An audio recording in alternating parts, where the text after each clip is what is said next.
Okay, so my directions say to use the factor tree to factor each of the following completely. We're going to write our answer in standard form and in exponential form. Now, we briefly talked about this yesterday, so we're going to go through this together today just to kind of refresh our minds a little bit. Now, we started off yesterday talking about prime and composite numbers, and I also threw some new terms at you guys. One of the new terms I threw at you was prime and factors. A prime number only has how many factors? How many factors does a prime number have? Not one, but two. So if I would say 3, 3 is going to be a prime number. So because 3 is a prime number, it means it only has 2 factors, meaning there are only 2 numbers that I can multiply together to get 3, which is 1 and 3. When I say composite, a composite number has, the only thing you need to know about composite, it has more than 2 factors. Okay? Now, product is the answer to a multiplication problem. So what we're going to look at here is this 80. We're going to use a factor tree to get all the prime numbers for 80. So 80 is going to be a composite number. What 2 numbers can I multiply together to get 80? Okay, so 8 and 10. Now, you could use different numbers too. You could use different factors. You could use 2 and 40. You could use 4 and 20, thank you. You could use whatever 2 factors that will multiply together to get 80. You can use any of those. It does not matter. So like let's say that Kiara here is going to use 2 and 40. We're all going to end up with the same prime numbers. Okay? So then I go to my one side of my factor tree here. Can I factor 8? Can I take 2 numbers and multiply them together to get 8 other than the number 1 and 8 itself? Is 8 a prime or a composite number? Composite. So what 2 numbers can I multiply together to get 8? 2 and 4. Now, so I kind of follow my branch here. 2. Can I factor 2? Or is 2 a prime number? 2 is a prime number, so I'm going to circle it. That tells me I am done with that number. There's nothing else I can do to it. Now, I'm not going to circle my 8 because I broke 8 down. So then I go to my 4. Can I factor my 4? Yes. What and what? 2 and 2. 2 and 2. And you guys already told me that 2 is prime, so I'm going to circle those. I'm done. Then I need to come over to my 10. Can I factor the 10? Yeah. With what? 2 and 5. 2 and 5. 2 we know is prime. What about 5? Can I factor 5? Oh, no. Why not? You're right. Because it's a what kind of number? Prime. Yeah, so I'm going to circle it. Now, I'm going to come up to the 80. To the right of it, I'm going to put my equal sign. I'm first going to write my answer in standard form. Standard form means I'm going to take all these prime numbers and put them in order from least to greatest. So from smallest to biggest. So how would I write that?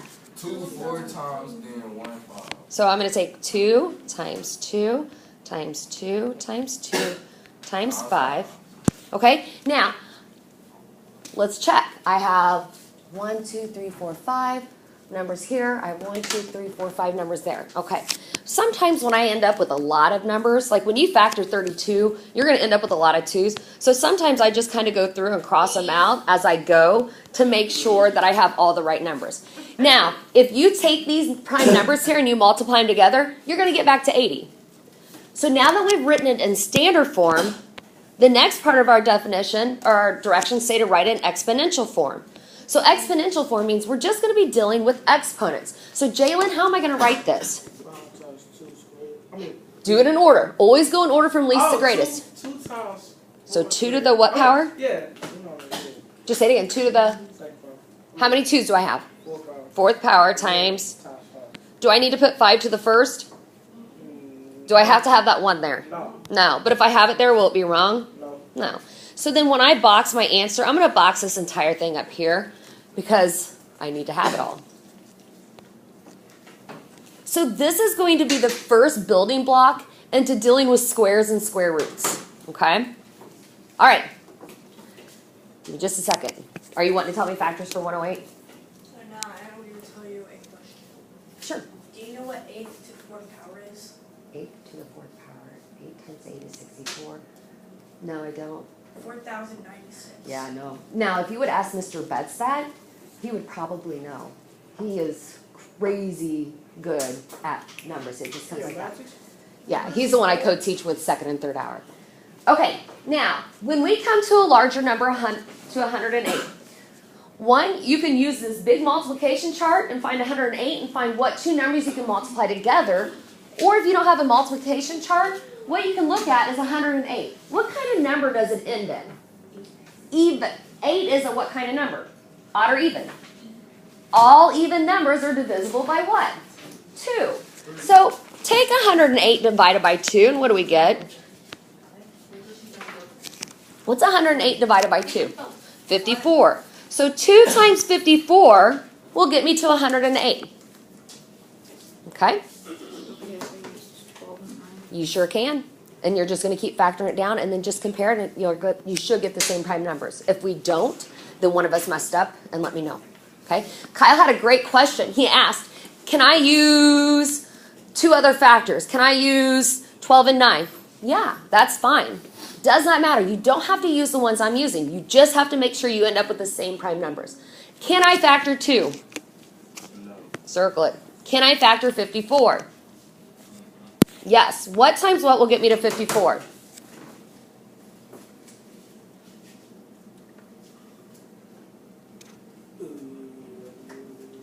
You want me to just take a little nap up here while you guys are either going to figure it out or look at your multiplication chart? What two numbers can you multiply together to get 54? Don't play. I want to see every single one of you. What? 18 and 3. You Ooh. said you want to see your last one. Ooh, Kelly's lucky.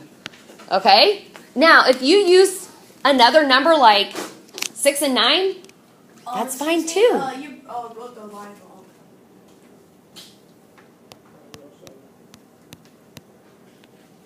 There you go. Much better. Thank you. Okay, it did kind of look like my line went down into my 1. Now, can I factor 18?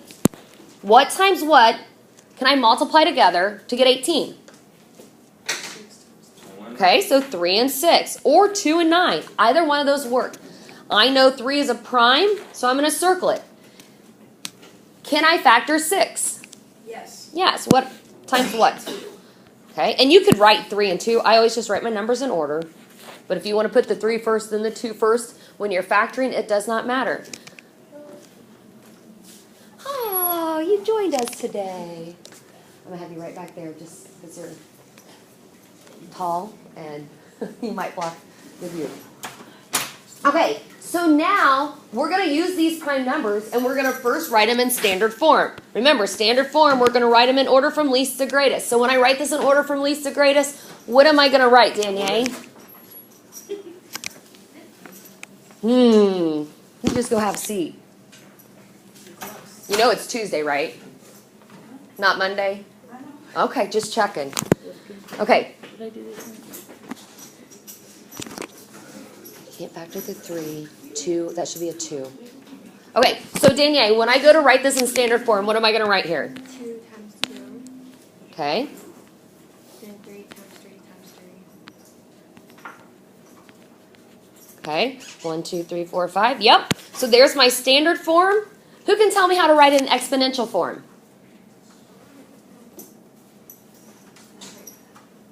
How do I write this in exponential form? Kelly? 2 cubed? Well, Oh, no. so you would say it, you can say it 2 ways. 2 to the second power, or 2 squared, Oh, 2 squared. times 3 cubed. 3 cubed, or 3 to the third power. Means the same thing. Just 2 to the third. 2 to the second times 3 to the third. I got 2 to the so 2 3 Wait, I use different numbers. Guess what? But you should still end up with the same thing. Wow, watch this. Hold it. Let me show you. Watch this. Oop, yeah. Okay, Yes. go ahead and flip it over. Start factoring the back side. Okay, back side. Last one. Woohoo! Has a huge number. But I like numbers that end in zeros or double zeros because it's pretty easy to determine what I can factor it by. What two factors can I use to get to 4,500? How many zeros does it end in? 2. So one of my factors is going to be 100. So I'm going to take those 2 zeros and just put a 1 in it. So if I take the 2 zeros out, what's the last number I'm left with there? 45. So I can take 45 times 100, and it's going to get me to 4,500. Okay? Under there in a manila folder is Dr. Sheppy's work for you too. Some of the work he sent up to me. Now, we're going to go to the 45. Can I factor 45? What two numbers can I multiply together to get 45? What two numbers can I multiply together to get 45? I'm stretching. But I think I know. Okay. 15 times. No. 15.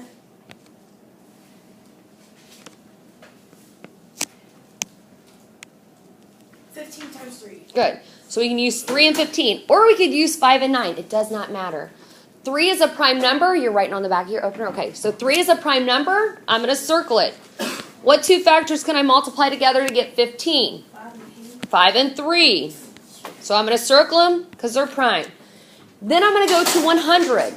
What can I multiply together to get 100? 10 and 10. Okay? Can I factor 10?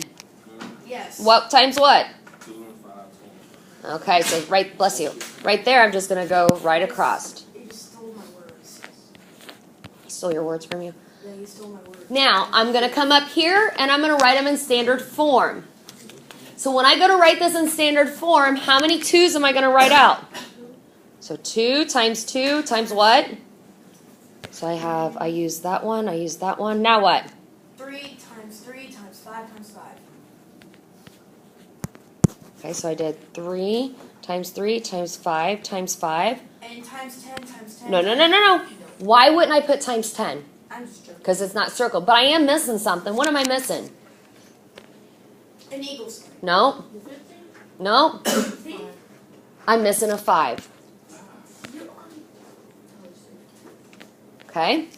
So that's standard form. Exponential form is going to be what, you guys? 2 to the what power? Second power, or 2 squared, times 3. How many 3's do I have? 2. So 3 to the second power. And how many 5's do I have? So 5 to the third power.